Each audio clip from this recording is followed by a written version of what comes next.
మాత్రం తెలీదా? ఇందుకోసం మీ ఇద్దరూ వచ్చేయాల్సిన అవసరం ఆ కార్యక్రమానికి ఉండకుండా ఏదో కొంపలు ములి అంటే వీళ్ళిద్దరి మధ్య పనులే చేస్తుంటారా బాలు? నాన్న, ఆ కార్ నాకు నేను ఎక్కడ టెన్షన్ పడుతూ ఉంటానోనని. ఇంతకీ కారు విడిచిపెట్టారా లేదా? అదే కోర్టులో ఫైన్ కట్టుంటే 10,000తో పోయేది. ఫూలిష్గా బిహేవ్. నువ్వేదో పెద్ద చదువుకున్న మేధావిలాగా ఎదుటి వాళ్ళు ఏమీ తెలియని వాళ్ళలాగా మాట్లాడేవను. ఉద్యోగం లేకుండా ఖాళీగా తిరుగుతున్నావు. మనోజ్, రా. బండి తాకట్టు పెడితే ఓ 50,000 వస్తాయి నాన్న. ప్రభా, ఏంటో అర్థమవుతుందా మీకు? ఆ డబ్బులు మనోజ్ పెళ్లి కోసం. అవి పోతే చాలా పెద్ద కేసు అవుతుంది అంటారు. అంతా మహాతల్లి పాదమహిమ. అమ్మగారు వాణ్ణి పెళ్లి చేసుకోగానే వాడి దరిద్రం ఇంకా పెరిగిపోయింది.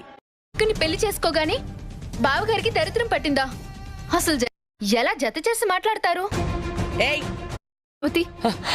నువ్వుండు, ఏం మాట్లాడుకో. మాట్లాడటం కాదు, అదే నిజం. కార్ని పోలీసులు పట్టుకోవడానికి కారణం రాజేష్. వచ్చు, కష్టంగా ఉన్నా సరే భరిస్తూ వచ్చాను. ఎందుకంటే మొద్దు బారిపోయి నాకేం వద్దు, సరేనా? బాలు, చెప్పింది అర్థం కావట్లేదా? వెళ్ళి తీసుకురా.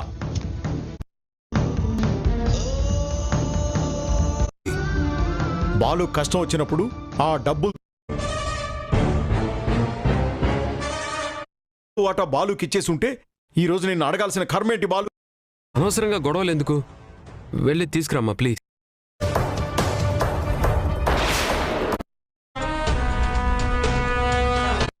ఆ డబ్బులు కట్టేసి వెళ్ళి కారు తీసుకొనిరా.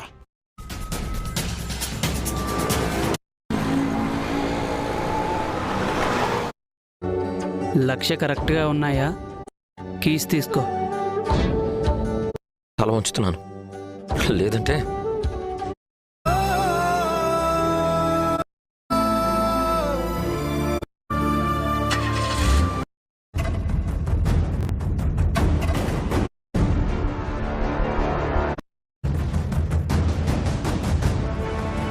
ఏమైందో ఏంటో తెలియట్లేదు.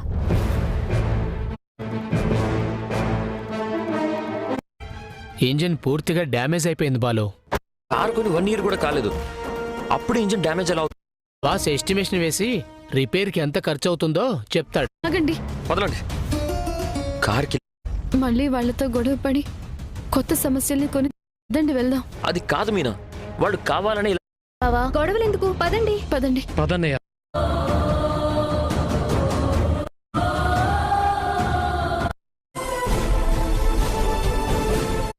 రాకుండా నానమ్మ దగ్గరే ఉండుంటే నీకు ఇలా కష్టపడే పరిస్థితి వచ్చి అవటం నాకు సంతోషం అవుతుంది, కానీ కష్టం ఎలా అవుతుంది చెప్పండి? పూలమ్ముకునే అమ్మాయి కాబట్టి సుకుమారంగా ఉంటుంది. ఇలా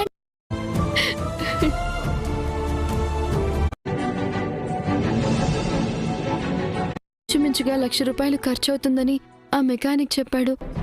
ఇంజిన్ ఇప్పటికే స్టేషన్లో 1,00,000 రూపాయలు కట్టాం. ఇందామన్నయ్య, ఇప్పుడు తినాలని లేదురా.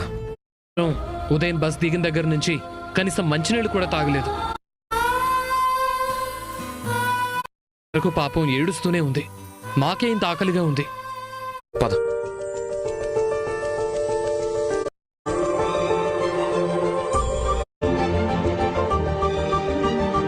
పట్టండి. పర్లేదులే.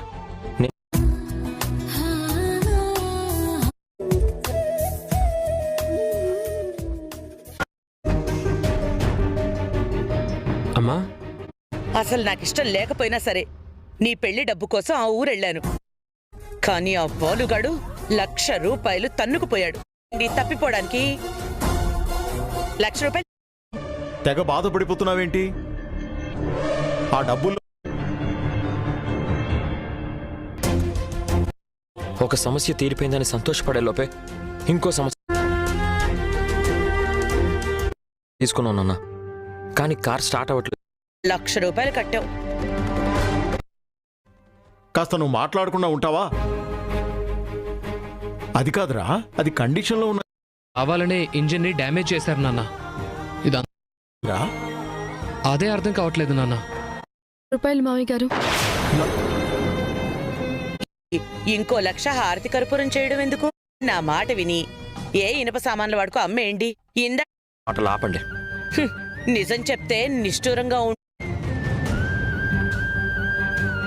అంటే ముందు మీ ముద్దులు కొడుకుని పడేయాలి. తీసుకో అన్నయ్య.